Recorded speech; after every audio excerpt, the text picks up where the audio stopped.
Ողջույն։ 2018 թվականին իշխանափոխության գործընթացի հիմնական մեխերից մեկն այն էր, որ պետք է վատ բարքերին վերջ տրվի, հանրության մեջ խիստ բացասական ընկալում ունեցող կերպարները հեռացվեն կառավարությունից, որոշումների վրա ազդեցություններից,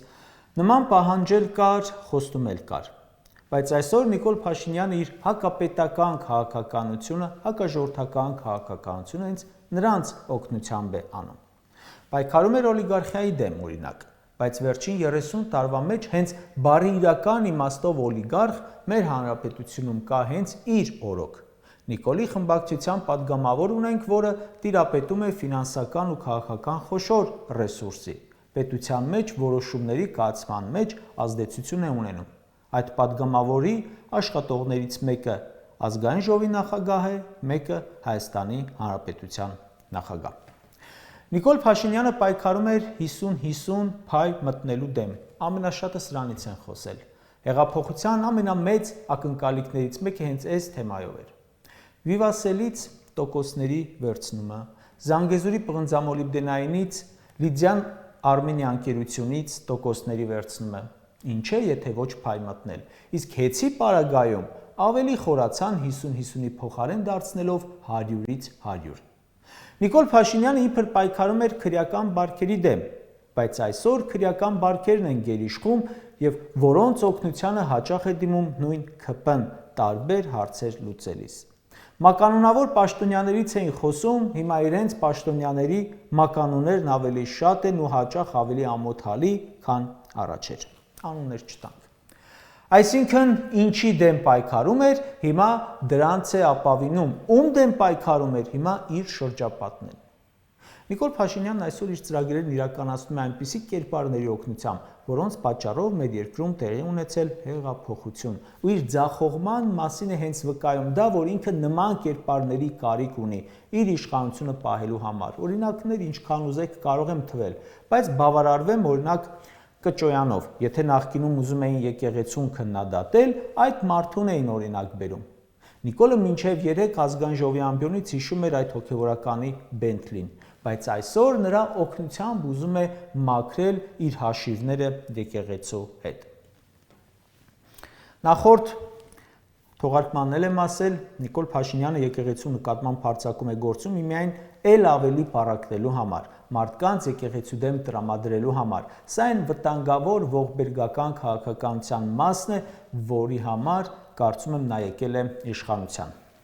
Այնքանով կարող ենք հանգիստ լինել, որ հանրային աջակցություն չկա, բայց այնքանով ենք անհանգիստ, որ եկեղեցին պառակտում է հենց ներսից։ Գլխավորապես կարծում եմ շանտաժներով, սպառնալիքներով, խոստումներով զբաղվում է հոգևորականների գողությամբ։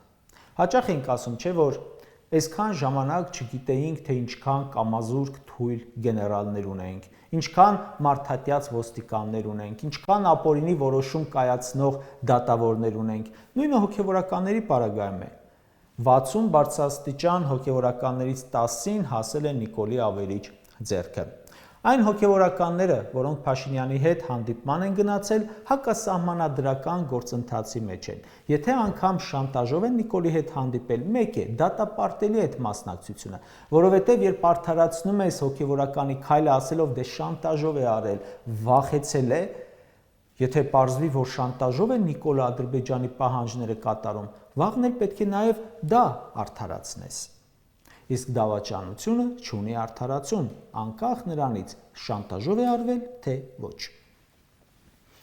2020 թվականից եկեղեցին պահանջում է Նիկոլ Փաշինյանի հրաժարականը։ Նիկոլին հանդիպած հոգևորականներն էլ հակառակը չեն ասել ամեն դեպքում, բայց ինչ եք քննարկում նրա հետ։ Հատկապես զազրելի էր այնտեղ տեսնել Արցախի թեմի առաջնորդին։ Ինչու է զազրելի, որովհետև եկեղեցու դեմ արշավը սկսել է հենց կաթողիկոսի Արցախի վերաբերյալ ելույթներից, դիրքորոշումից հետո։ Նիկոլ Փաշինյանը հանձնել է Արցախը, օգնել է սովի մատնել արցախցիներին, բռնագաղթեցնել, իսկ հիմա Հայաստանում ապրում են այդ մարդիկ խիստ ծանր պայմաններում։ Եթե Արցախի թեմի առաջնորդը պետք է մասնակցեր Նիկոլի հետ հանդիպմանը, ապա միայն մի բանի համար՝ պահանջելու արցախցիների վերադարձ, գերիների վերադարձ, այստեղ մնացողների համար բնակարաններ, ապրելու պայմաններ, ինչպես նաև պահանջեր իր պայքարող հոգևոր եղբայրների ազատ արձակում։ Մնացած ոչ մի հարցով նրա հանդիպումը Նիկոլի հետ ընդունելի չէ։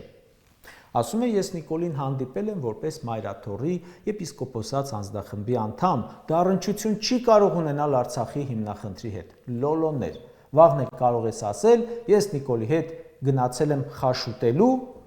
որպես խաշի սեզոնի բացում ու կապ չունի Արցախի հետ։ Դու պարտավոր ես ամեն հանդիպում առիթ սարքել Արցախից խոսելու։ Եթե անգամ դեմ են կաթողիկոսին այդ սրբազանները, կարող են եպիսկոպոսած ժողով գումարել, կառավարության սենյակը դրա տեղը չէ։ Հետո ինչ որ Նիկոլը Սաղմոսներ է կարդում։ 23 հոգու սպանության համար դատվածնել էր դատարանում Սաղմոս կարդում։ Հետո ինչ։